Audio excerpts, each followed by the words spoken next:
하나님의 말씀은 요한복음 5장 1절에서 5절 말씀입니다. 하나님 말씀은 요한복음 5장 1절에서 5절 말씀입니다. 제 성경으로는 신약 149페이지 정도 됩니다. 요한복음 5장 1절에서 5절 말씀입니다. 다 찾은 줄 알고 제가 봉독하겠습니다. 그 후에 유대인들의 명절이 되어 예수께서 예루살렘에 올라가시니라. 예루살렘에 있는 양문 곁에 히브리의 말로 베데스다라 하는 못이 있는데 거기에 행각이 5이 있고 그 안에는 많은 병자, 명인, 다리 저는 사람, 혈기 마른 사람들이 누워 물의 움직임을 기다리니 이는 천사가 가끔 못에 내려와 물을 움직이게 하는데 움직인 후에 먼저 들어가는 자는 어떤 병에 걸렸든지 낫게 됨이니라. 거기에 38회 된 병자가 있더라. 아멘. 인사하겠습니다. 하나님 사랑합니다. 대전에 한 재활 학교 졸업을 한 4명의 동창생이 있었습니다. 이 학생들이 1976년에 베데스다라고 하는 현악 사중 중창단을 창단하였습니다. 음악은 돈이 많이 든다는 또 많이 들고 또 많이 들어야 한다는 그러한 선입견에 박힌 현실에서 가난하고 소아마비로 마비된 소녀는 사중 중창단을 만든다는 것은 뜻밖의 일이었습니다. 자기 몸도 제대로 가누지 못하는데 음악을 한다는 것이 과연 그들에게는 큰 모험이 되었던 것입니다. 그들은 색다른 존재로 머물지 않았습니다. 연민과 호기심으로 연주회 갔던 많은 사람들은 연주회를 연다고 이제 광고를 하니까 그러니까 장애인들이 또 한다니까 그래도 한번 가봐야지, 그냥 돈은 따지지 않고 그냥 그래도 하니까 얼마나 잘하겠냐, 그들이 해봤자 얼마나 하겠냐, 이런 마음으로 그 연주회를 찾아갔던 그들은 무언가에 가슴이 울림이 있었다고 말하고 있습니다. 한 작곡가는 그들의 연주회를 듣고 테크닉에는 어려움이 있지만 앙상블에는 4명의 마음이 똑같이 우러나오는 그 무엇이 있었다고 말하였습니다. 소아마비의 장애를 이기고 첼로의 황제가 된 피에로 브루니에는 1981년 베데스다의 연주를 듣고 그들에게는 음악에 대한 사랑과 삶의 기쁨을 전하는 영혼의 울림이 있었다고 말했습니다. 그런 내 청년에게 살기 위해서 음악을 하는 것이 아니라 행복하기 위해서 음악을 하라고 당부하였습니다. 그 무엇이 많은 사람들을 움직였습니다. 그들 역시도 평범하게 그냥 장애인으로 살기를 원했습니다. 하지만 끝나는 거로 원했지만 그들은 꿈과 비전을 가졌습니다. 꿈꾸는 사람들이 많은 사회가 좋은 사회입니다. 꿈은 반드시 이루어진다고 믿고 꿈꾸는 사람들을 도우며 같이 꿈꾸는 사람들이 많아야 따뜻한 나라가 됩니다. 베데스다는 본서에서 나오는 은총의 셈입니다. 하나님의 은혜를 꿈꾸는 사람을 돕는 나라에 내려질 것입니다. 오늘 말씀을 통해서 하나님의 은혜의 셈이 이 시간에 임하기를 간절히 바랍니다. 첫 번째, 베데스다는 예수님께서 예루살렘에 올라가신 곳에 있습니다. 1절, 그 후에 유대인이 명절이 되어 예수께서 예루살렘에 올라가시니라. 그 후는 앞선 기록과 얼마의 시간이 흐른 후 새로운 사역이 일어나고 있음을 보여주는 요한의 표현입니다. 요한복음에서는 번번하게 나오지만 이 일이 일어났던 사건이 알려지지 않을 때 요한은 그 후라는 단어를 자주 사용합니다. 그 후에 유대인이 명절이 되어는, 명절은 헤오르테로 축제, 잔치를 말합니다. 유대인들이 반드시 지켜야 할 절기는 유월절, 칠칠절, 오순절이라고도 합니다. 장막절입니다. 이 절기에는 예루살렘 반경 22km 이내 모든 성인 남녀는 반드시 예루살렘에 올라가서 이 절기를 지키도록 법으로 규정되어 있습니다. 이 규정된 법이 얼마만큼 준수되었는지 알 수는 없지만 경건한 유대인들은 철저하게 지키기 위해 노력하였다는 것입니다. 본문의 명절은 어느 명절인지 단정하기는 어렵습니다. 세 절기 외에 소절기 중에 하나인 나팔절이나 부림절일 수도 모른다는 주장도 있습니다. 유대인들은 3대 주요 절기 외에도 소절기, 부림절, 수전절, 나무 드리는 절기 등이 있었습니다.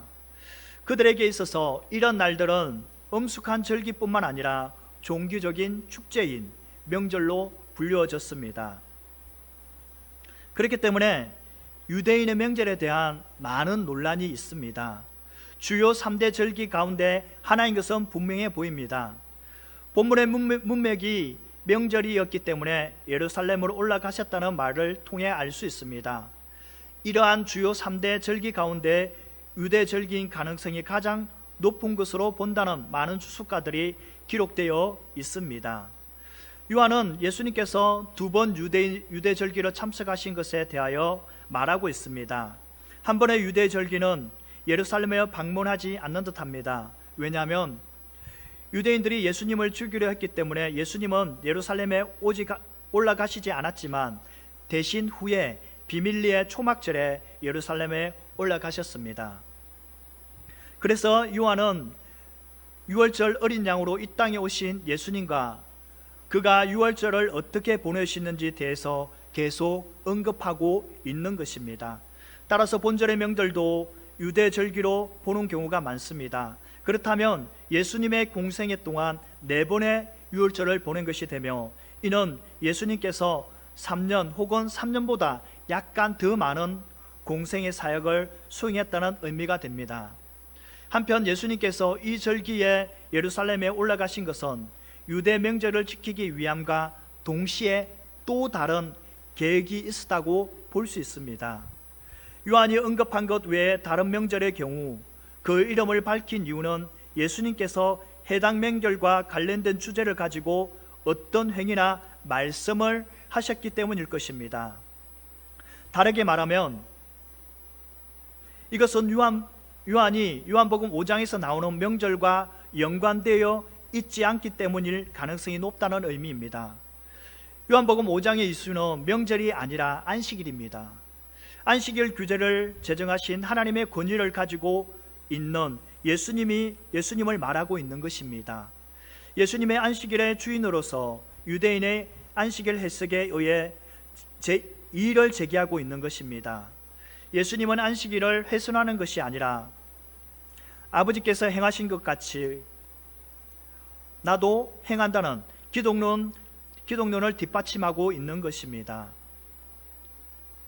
요한은 예수님의 종교적으로 비방하는 유대인들이 안식일에 대한 행동을 불법적이라고 느꼈다는 것을 우리에게 알려주는 유일한 복음서 저자는 아닙니다. 요한의 관점에서 불법성, 즉 유대인들은 하나님의 말씀 중심에 놓친 자들입니다. 어떻게 보면 가장 하나님의 말씀을 눈을 열고 길을 열어서 그들이 그 말씀대로 살아야 하는데도 불구하고 오히려 율법에 가려서 하나님이신 예수님을 보지 못하였던 그들을 책망하고 있는 것입니다. 궁극적으로 하나님을 이전에 보낸 사자이며 이스라엘 토라를 받았던 통로인 모세와 예수님을 비교하며 거기에서 예수님은 보다 훨씬 더 큰 자라고 주장하고 있는 것입니다. 예수님께서 갈릴리 여행을 하신 두 번째 표적은 왕의 신하의 아들을 치료하신 후 얼마 되지 않은 시간 후 세 번째 표적으로 베데스다 연못에서 38년 된 병자를 치료하신 사건입니다. 이 사건은 예루살렘에서 일어난 사건입니다. 공간복음을 살펴볼 때 이 사건 이전에 예수님께서 갈릴리에서 많은 사역을 행하신 것을 볼 수 있습니다. 본문에 기록된 사건은 또 요한복음에서 기록된 7대 표적 가운데 하나로 인간의 생명을 주장하시는 예수님의 신성을 두드러지게 나타냅니다. 앞서 왕의 신하의 아들을 살리신 표적과 동일하게 드러나지만 여기에선 이로 인해서 일어날 일에 대하여 유대 종교 지도자를 배척으로 앞으로 예수님께서 유대인으로부터 받게 될 고난이 암시되어 있다는 점에서 큰 차이가 있습니다. 그런데 예수님께서 늘 제자들과 동행하셨지만 제자들에 대한 언급은 없는 것으로 보아 혼자 예루살렘에 올라갔을 가능성도 배제할 수 없습니다. 이것은 관심을 예수님께만 집중하기 위한 요한의 의도적인 표현일 수도 있습니다. 언제나 하나님의 뜻대로 행하신 예수님께서 이때 예루살렘으로 올라가신 것은 하나님의 뜻대로 불치병에 시달리는 한 병자를 고침으로써 그 사람을 통해 자신을 위해 유대 종교 지도자들과 백성들에게 확실하게 각인시키는 계기로 삼고자 하신 것입니다. 예수님의 공생에 있어서 2년째로 접어드는 때로 추정되는 이 시점에 예수님께서는 보다 본격적으로 자신을 드러내야 할 필요가 있었던 것입니다. 그가 예루살렘에 가신 것은 하나님의 뜻에 따라 가신 것입니다. 예수님은 언제든지 하나님 아버지의 뜻에 따라 행하였습니다. 우리 역시 하나님의 뜻을 알고 그 뜻대로 살아가는 성도님들이 되어야 합니다. 그래서 하나님의 뜻이 무엇인지 알고 하나님의 방법대로 하나님의 말씀대로 살아가는 우리 모든 성도님들이 되시기를 간절히 바랍니다. 두 번째, 베데스다에 행각 5이 있다고 말하고 있습니다. 2절, 예루살렘에 있는 양무리 곁에 히브리어 말로 베데스다라는 못이 있는데 거기에 행각 5이 있고, 양문 곁에 베데스다라는 못이 있습니다. 여기에서 있다는 에스틴으로 그의 뜻은 그런데 이스니입니다. 한글 교역에서는 사건의 배경이 변화되고 있음을 나타내는 불변사 대를 생략하고 그런데라는 뜻으로 번역하여 새로운 장소, 새로운 일이 일어나고 있음을 말하고 있습니다. 특히 원문에서 이 동사가 문장 맨 앞에 나와 강조하고 있습니다. 양문 곁이란 베데스다라는 못의 위치를 설명하고 있는 것입니다. 여기서 에피가 역격을 지배할 때 아주 가까운 곳에 있음을 나타내어 곁이라고 쓰고 있습니다. 양의 문, 양문은 프로바티게는 양에 대한 형용사이나 본절처럼 간사가 있으면 양문으로 해석합니다. ABS는 양시장으로 기록되어 있지만 느헤미야 3장 1절과 32절과 1장 32절과 12장 9절에서는 양문으로 기록되어 있습니다. 예루살렘 성벽 여러 개의 문이 있었습니다. 그 중에 양문은 예루살렘 북쪽 성곽의 한메어 항대 망대 근처에 있는 문으로 볼 수 있습니다. 구약에는 이 문을 통해서 성전에서 재료를 사용될 짐승들을 성문 안으로 들어갔습니다. 느헤미야 3장 1절에 의하면 예루살렘의 성벽 재건 공사는 이 양문에서부터 시작되었다고 말하고 있습니다. 이스라엘 사람들은 그 문이 어떠한 문인지, 동물이 들어다는지를 통해서 그 성문의 이름이 지어진 것을 볼 수 있습니다. 이 문을 통하여서 기드론 골짜기 위로 내려갈 수 있었습니다. 무엇이 이 문을 통해서 재료로 사용될 짐승이 들어갔으며 그 중에 양이 가장 많았기 때문에 양문이라고 불려졌던 것입니다. 그리고 베데스다는 히브리어 베트 에시타입니다. 이 뜻은 자비의 집, 은혜의 집입니다. 헬라의 음력인 구리사본에는 이 단어의 쌍수형 베터 에시타인, 쌍둥이의 물주기의 집이라는 표현이 나옵니다. 주 333년에 예루살렘을 방문했던 보로도 출신의 한 순례자는 한 쌍의 못에 5개의 행각이 있었다고 설명하고 있습니다. 이틀은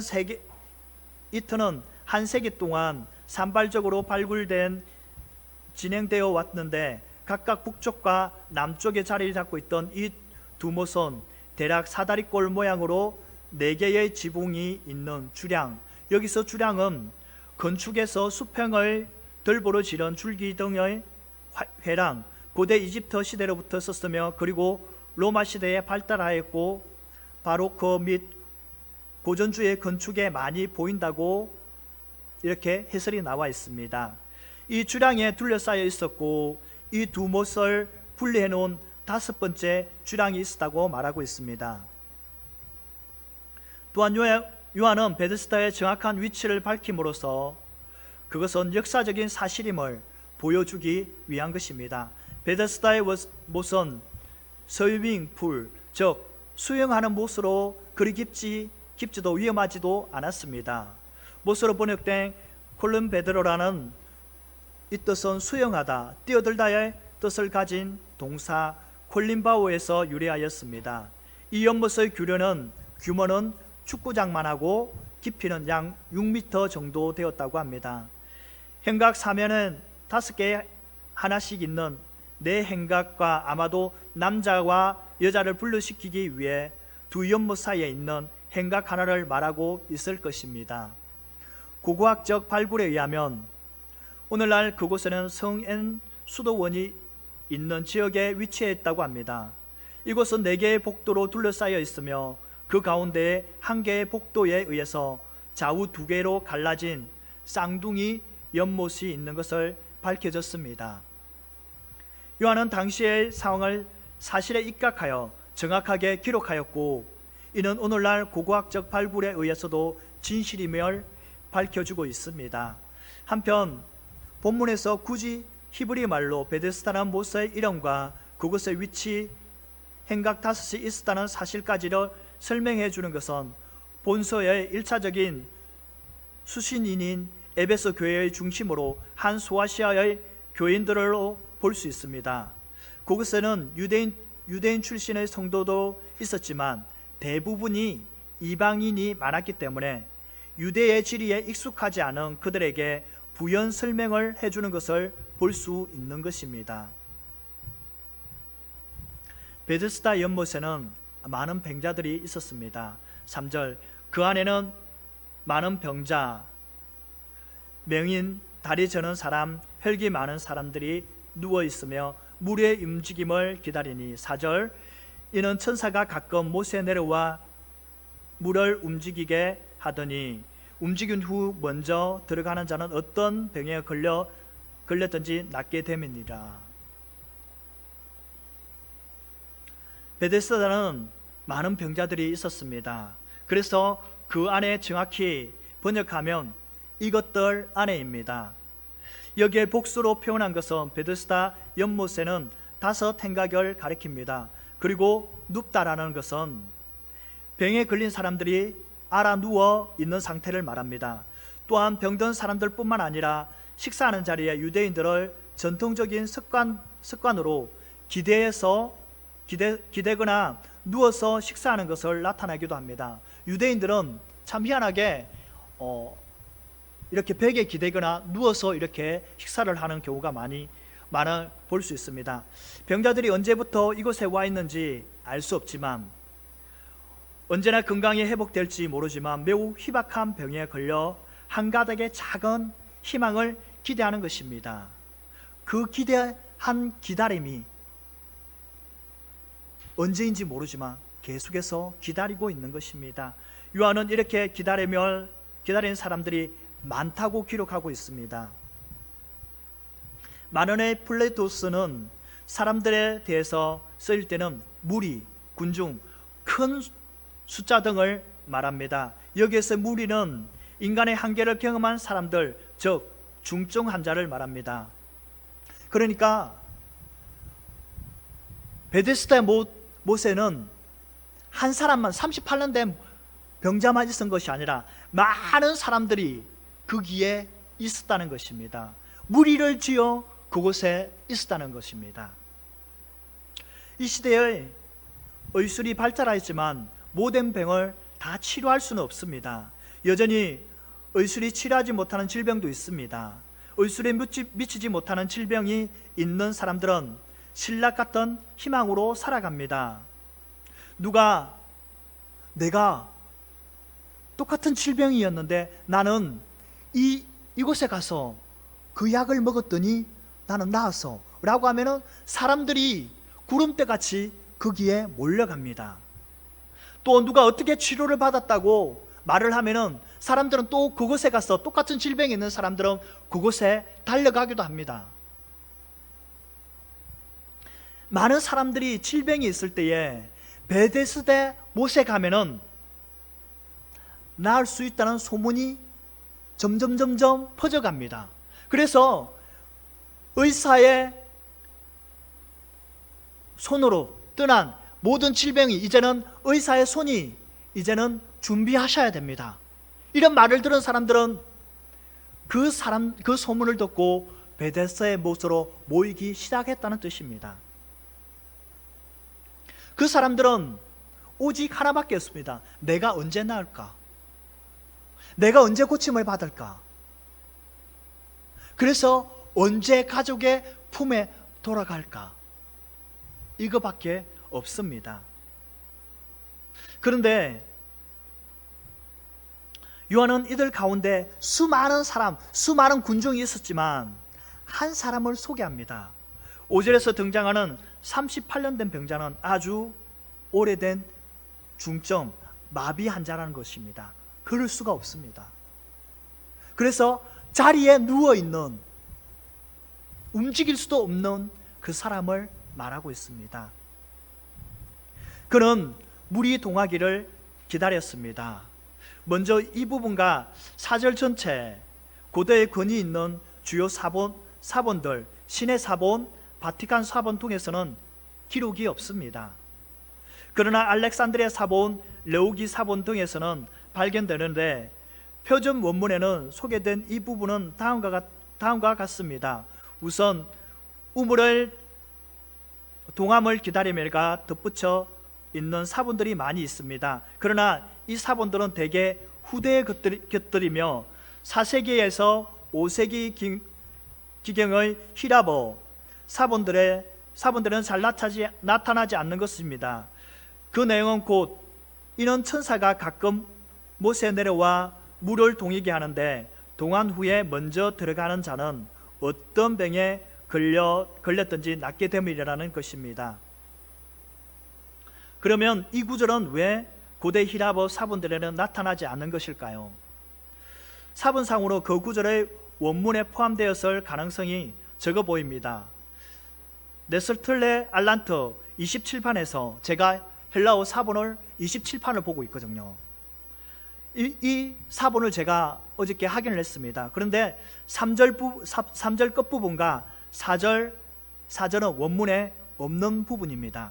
그래서 개역개정은 이 부분의 전체를 갈로에 넣어서 처리되어 있습니다. 오늘날 우리로서는 그 이유를 알 수가 없습니다. 그러나 이 부분은 요한의 기록에는 없었으면 성경의 필사들이 난해주 형식으로 적었던 것이 점차 본문에 첨가된 초기 전성이라고 추정할 수 있다고 주석가들에 의해서 기록하고 있는 것을 볼 수 있습니다. 우리에게 이러한 내용이 단순하게 미신으로 들릴 수 있지만 고대 근동 지역 전체가 널려 펴져 있는 일종의 신앙이었으며 어떤 지역에서는 아직도 이러한 신앙이 남아 있습니다. 만약 당시 사람들이 사용에 널리 유포되었던 이러한 사실에 대해서 기록이 생략되었다면 7절에서 나올 38년 된 병자가 말하는 그것을 이해하기가 어려웠을 것입니다. 한편 기다리는 계속해서 기대하며 기다린다는 의미입니다. 그들은 언제 회복될지 예측할 수 없지만 계속 기다리고 있습니다. 자신의 병이 언제 회복될 수 없지만 물이 동하기를 계속해서 기다리고 있다는 것입니다. 이토록 그들은 애타게 기다리는 것은 물이 동할 때를 기다리는 것입니다. 4절에 동하다는 헬라어 에타다세는 흔들다, 뒤끌다 한다는 뜻을 가진 타소의 미완료 시제입니다. 천사가 물을 흔들어 놓는 일이 과거에도 있었다는 것입니다. 물이 동하는 것이 그들의 믿음대로 천사가 한 것인지 단순히 자연 현상인지 정확하게 이해하기는 어렵습니다. 이러한 현상이 있었던 것은 분명합니다. 우리는 이 일을 주체가 천사보다는 이 전생을 수행한 사람들의 믿음과 절박함을 볼 수 있습니다. 그들은 물을 동하기를 기다릴 뿐만 아니라 그들의 생사의 갈림에 중증 환자로서 절박한 상황에 있었다는 것입니다. 무슨 병이든 치료가 될 수 있다는 전성 때문에 수많은 병자들이 이 치열한 경쟁 대열에 합류하고 있었다는 것입니다. 어쨌든 이 부분은 7절에서 나오는 물이 동할 때 나를 못에 넣어줄 사람이 없다는 것을 설명해 주고 있습니다. 수많은 사람들이 있습니다. 수많은 사람들은 오직 자기가 낫기를 바라고 있습니다. 다른 사람이 아닌 자기가 낫고 자기가 나야만이 다른 일을 할 수 있지 않습니까? 그러니까 오직 나의 주관, 내가 먼저 나야 된다는 그 생각밖에 없었다는 것입니다. 따라서 4절의 내용은 당시 베데스다 연못의 병자들이 가지고 있었던 믿음을 말해줍니다. 그 믿음은 그곳에서 많은 병자들이 치유에 대한 절박한 또 간절함이 있었다는 것입니다. 그 연못에는 온천의 물이 유입되었는데 그것이 때때로 물을 진동을 일으켰다고 합니다. 고대인들의 증거에 의하면 그 물은 붉은색이었다고 하는데 아마도 철분이 함량되고 있었을 가능성이 있습니다. 이러한 물이 가끔 치료의 효과를 발휘하지만 당시 사람들은 이것을 천사들이 내려와서 물을 진동시킨다는 것으로 생각하였을 것입니다. 베데스다 연못은 다른 온천의 물보다 각종 질병에 매우 효염이 있었기 때문에 본 구절과 같은 이야기가 나오게 되었던 것입니다. 지금도 수많은 질병으로 고통 속에 있는 사람들이 얼마나 많은 줄 모릅니다. 그 사람들은 오늘도 언제 나을까? 언제 이 질병에서 끝날까? 이러한 삶을 하루하루를 살아가고 있습니다. 그들이 절망을 극복할 수 있도록 그들의 길을 가르쳐줘야 합니다. 희망이 없다고 생각하는 사람들에게 우리는 소망의 그리스도를 알게 해줘야 합니다. 또한 길을 알지 못하고 방황하는 이들에게 길이신 예수님을 가르쳐줘야 합니다. 이것은 성도인 우리가 이 세상 속에서 반드시 감당해야 할 사명을 알고 사명을 온전히 감당하는 성도인들이 되시기를 간절히 바랍니다. 세 번째로 베데스다에 38년 된 병자가 있었습니다. 5절 거기에 38회 된 병자가 있더라. 어떤 사람이 자그마치 38년 동안 병에 걸렸다고 생각해 보십시오. 그 인생이 얼마나 힘들고 그 가족 또한 얼마나 힘들겠습니까? 그런데 오늘 본문에 38년 동안 병들어 살아가는 사람이 있습니다. 그가 언제부터 이러한 질병이 생겨났는지, 나이가 몇 살인지 말하고 있지는 않습니다.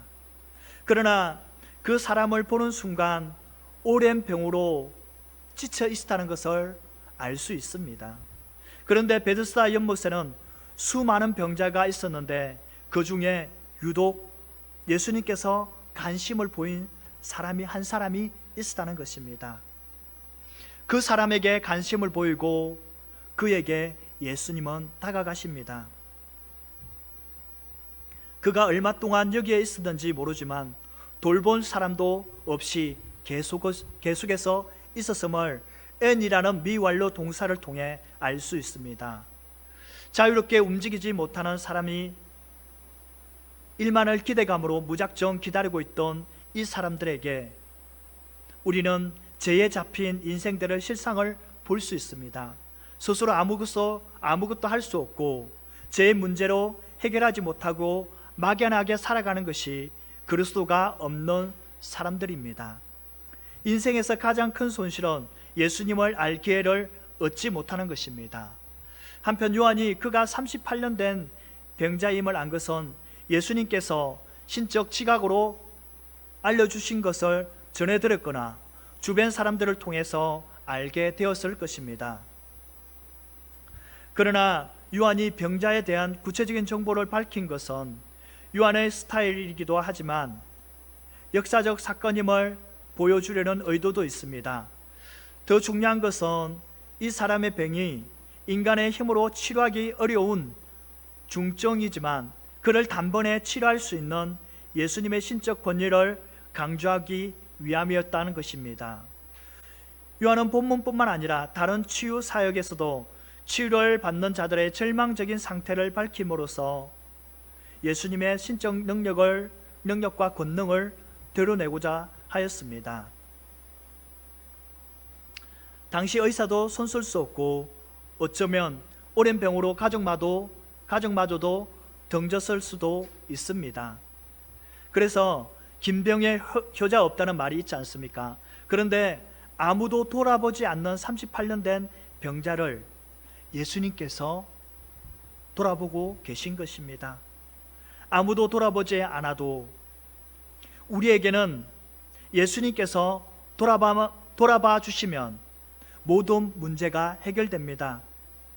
우리의 문제, 아픈 문제, 우리의 육신의 질병, 우리의 육신의 고난, 또는 우리의 가정의 문제, 그 모든 것도 예수님께서만 돌아보시면 우리의 문제가 해결을 받을 수 있다는 것입니다. 문제의 키를 가지고 계신 분이 바로 예수님이십니다. 우리의 문제를 예수님께 가지고 나오시기 바랍니다. 그렇게 할 때에 예수님께서는 반드시 우리의 문제를 해결해 주실 분으로 믿으시길 바랍니다. 말씀을 정리하겠습니다. 사랑하는 성도 여러분, 서두에 소아마비 소년들로 구성된 베데스다 해낙 사중 중탄단의 꿈을 꾼 음악으로 사람들을 행복해 주기를 원했던 그들이 사중 중탄단을 만들었습니다. 그들은 비록 소아마비였지만 음악으로 많은 사람들을 감동시켰습니다. 그들의 꿈은 이루어졌습니다. 앞을 보지 못한 사람들은 아픈 사람들의 마음을 알 수 없습니다. 그래서 이들은 장애를 가지고 있었지만 자신들과 같은 장애인들과 또 힘들어하는 일반인들에게도 음악으로 사람들을 위로하고 치료해 주기를 원했습니다. 자신들은 비록 장애를 가지고 있음에도 불구하고 이들에게 음악을 할 수 있고 자신들이 장애인인지도 불구하고 꿈을 이루었다고 말하면서 우리는 이렇게 힘든 상황에서도 꿈을 이루어서 그래서 너희들은 할 수 있어, 용기를 가져, 이렇게 용기를 주기를 원했습니다. 마침내 그들은 그 음악을 통해서 많은 사람들에게 용기를 주고 힘을 주는 그러한 무엇인가 있었다는 것입니다. 예수님께서 이 세상에 오신 목적은 바로 잃어버린 자, 곧 절망하는 사람들을 찾아 구원하기 위함이었습니다. 오늘 베드스다 연못에 38년 된 사람이 찾아와 그를 치료하고 구원하셨던 것처럼 우리도 절망에 빠진 이들에게 이러한 사실을 알려줘야 합니다. 절망하는 사람들에게 예수님이 오시면 희망이 되고 고뇌와 번민하는 사람들에게 예수님이 오시면 평안이 넘치고 슬프고 우울할 때에 예수님께서 오시면 기쁨이 넘치게 된다는 사실을 말입니다. 예수님께서 누구의 인생에 들어가시든지 거기엔 놀라운 변화가 나타나고 그 절망에서 벗어나 희망찬 삶을 살아갈 수 있습니다. 여러분의 상황이 사면 초가입니까? 베데스다 못에서 38년 된 병자가 예수님을 바라본 것 같이 이 시간 예수님을 바라보고 모셔드릴 때에 모든 상황이 바꿔지는 역사와 치료가 일어나게 됩니다. 오직 예수님을 바라볼 때에 이런 은혜가 임하는 것을 믿으시는 성도님들이 되시기를 간절히 축원합니다.